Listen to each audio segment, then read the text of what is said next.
Hello friends, स्वागत है आपका हमारे यूट्यूब चैनल आर के हिंदी कहानियों में। आज की कहानी है नई बहू और पुराने रीति रिवाज। सोनल एक पढ़ी लिखी और आत्मविश्वासी लड़की अपने आधुनिक विचारों और खुले दिमाग के साथ अपने नए जीवन की शुरुआत करने जा रही थी। शादी के बाद जब वो अपने ससुराल आई तो उसकी आंखों में नए सपनों और उम्मीदों का संसार था। ससुराल का परिवार बहुत बड़ा और संयुक्त था। परिवार की मुख्य दादी जी, देवर, ननद, सास ससुर सभी ने उसका स्वागत बड़े प्यार से किया।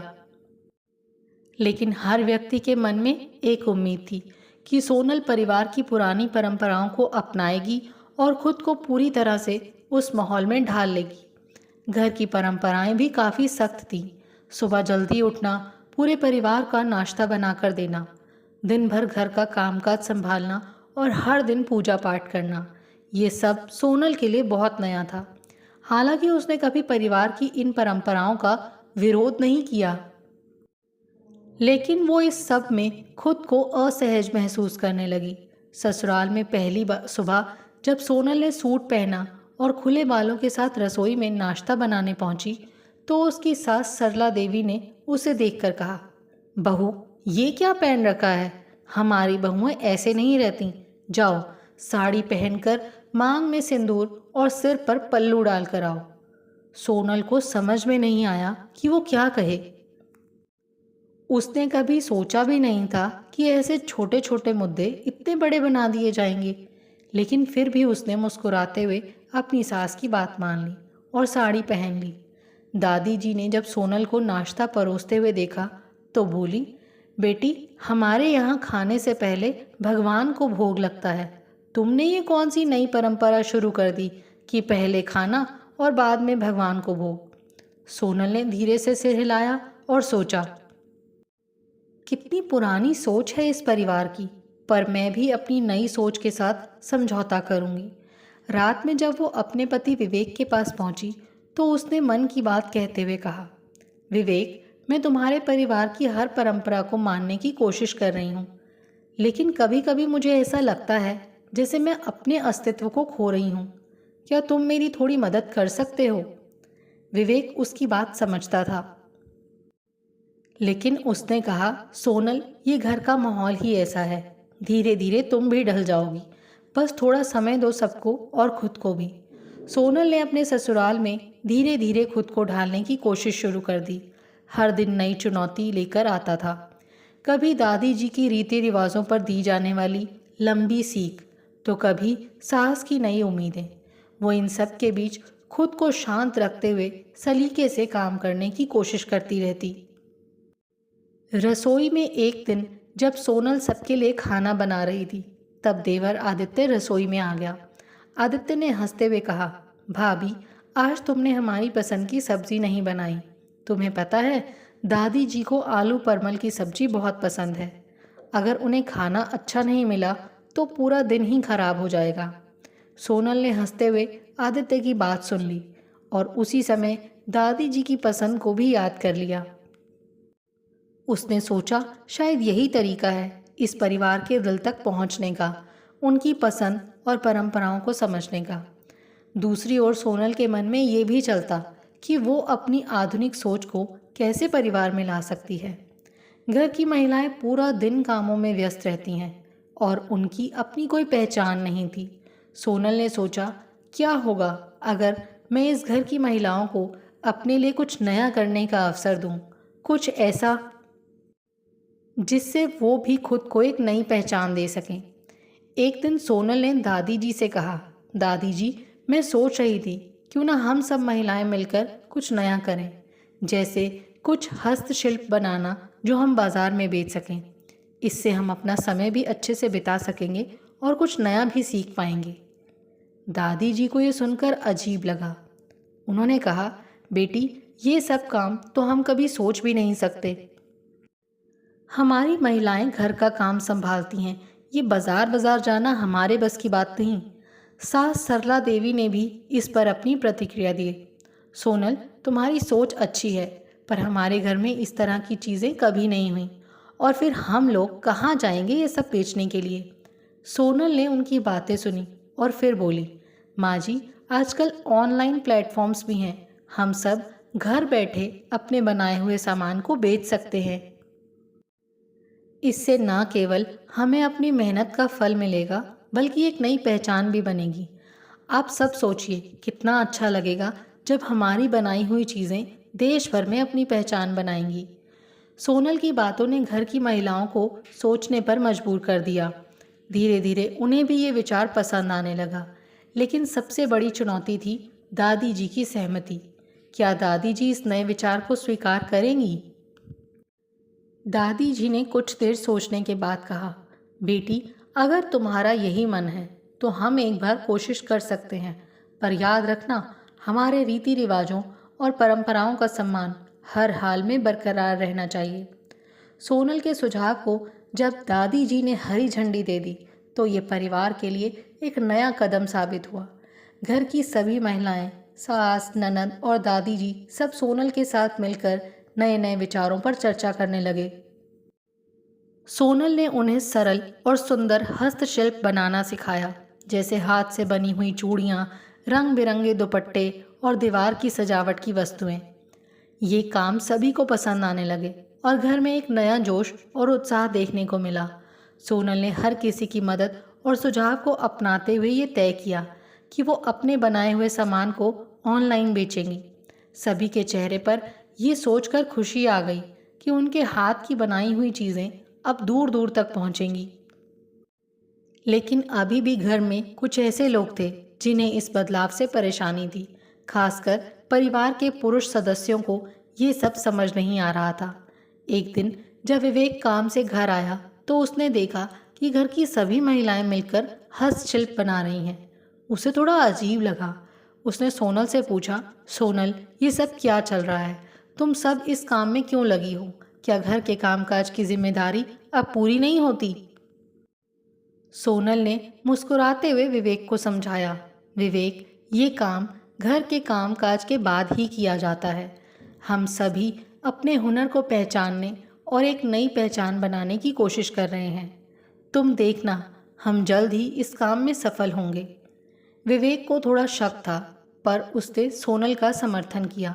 उसने सोचा, अगर ये सब करने से सोनल और घर की सभी महिलाएं खुश रहती हैं तो क्यों नहीं। धीरे धीरे सभी महिलाओं ने दिन भर के काम खत्म करने के बाद रात में मिलकर अपने हस्तशिल्प बनाने शुरू कर दिए।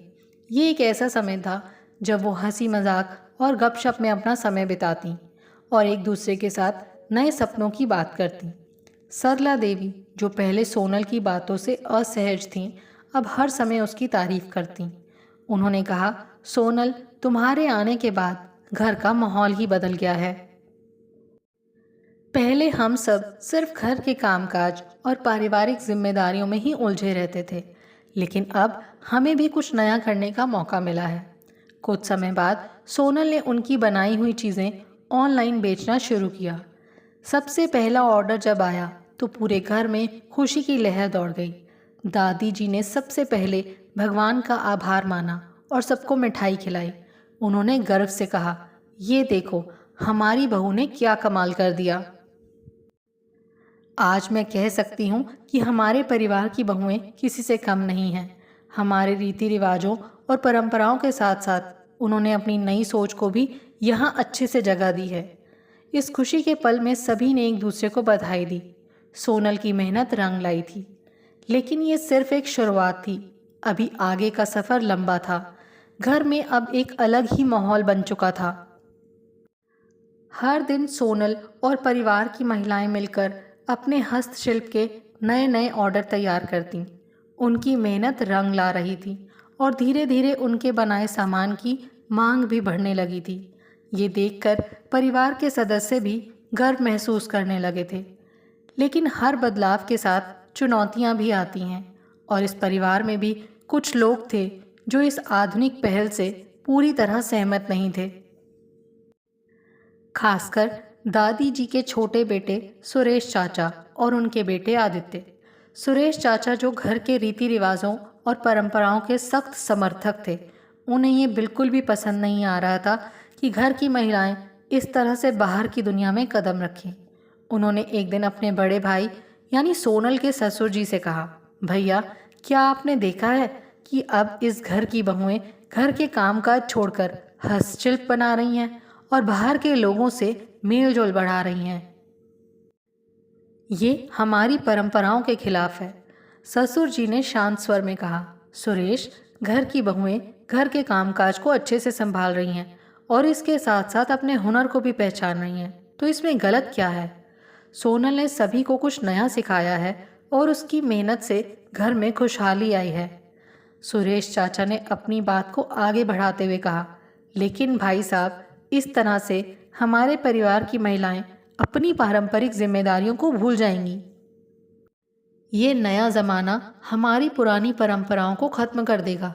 बहुओं का ये काम हमारे परिवार की प्रतिष्ठा को नुकसान पहुंचा सकता है। इस बातचीत को सोनल ने अनजाने में सुन लिया। उसके मन में ये डर था कि कहीं सुरेश चाचा और उनके विचारों के कारण उसका काम बंद ना हो जाए। उसने विवेक से इस बारे में बात की। विवेक ने उसे समझाते हुए कहा, सोनल, हर नए काम में ऐसे लोग होते हैं जो बदलाव को समझने और स्वीकारने में समय लेते हैं। लेकिन तुम चिंता मत करो, मैं और पापा तुम्हारे साथ हैं और अगर तुम्हारा काम सही है तो कोई भी इसे रोक नहीं सकता। सोनल ने ठान लिया कि वो अपने काम को लेकर घर के हर सदस्य का विश्वास जीत कर रहेगी।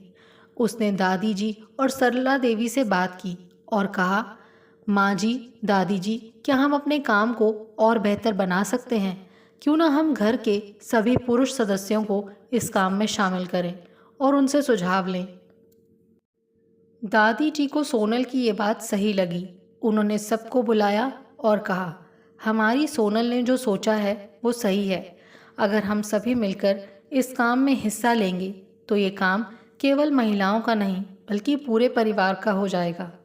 सुरेश, आदित्य, तुम दोनों भी इस काम में हाथ बटाओ।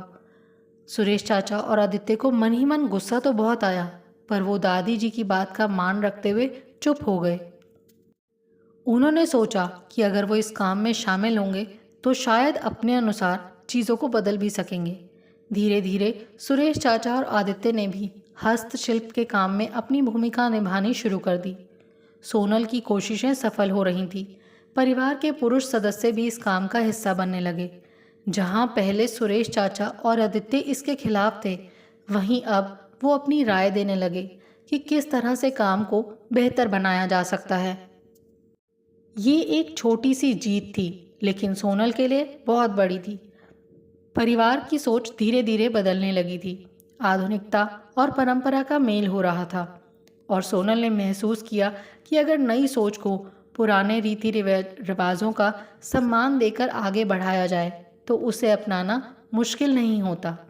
सोनल की कोशिशों और परिवार के सहयोग से हस्तशिल्प का काम अच्छी तरह चलने लगा। घर की महिलाएं पहले से अधिक खुश थीं और घर के पुरुष सदस्य भी इस काम में शामिल हो चुके थे। सोनल ने सभी को एक नई दिशा दिखाई थी। एक दिन जब सोनल, सरला देवी और दादी जी मिलकर नए ऑर्डर तैयार कर रहे थे, तब सुरेश चाचा ने आकर कहा, भाभी जी, मुझे भी अब इस काम में मज़ा आने लगा है। देखिए, मैंने खुद भी कुछ आइडियाज़ सोचे हैं जो हम अपने सामान को कैसे और आकर्षक बना सकते हैं। ये सुनकर सरला देवी और दादी जी को बड़ी खुशी हुई।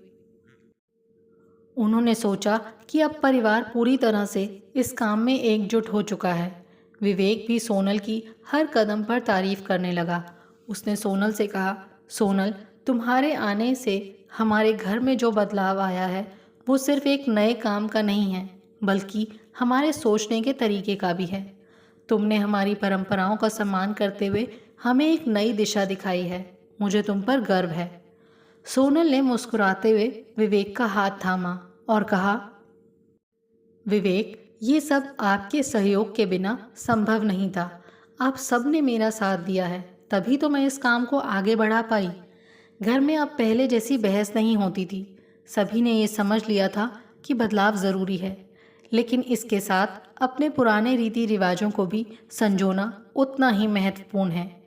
जहाँ पहले सुरेश चाचा परिवार की परंपराओं को लेकर सख्त थे, वहीं अब वो हर किसी से प्यार और सहयोग से पेश आने लगे थे।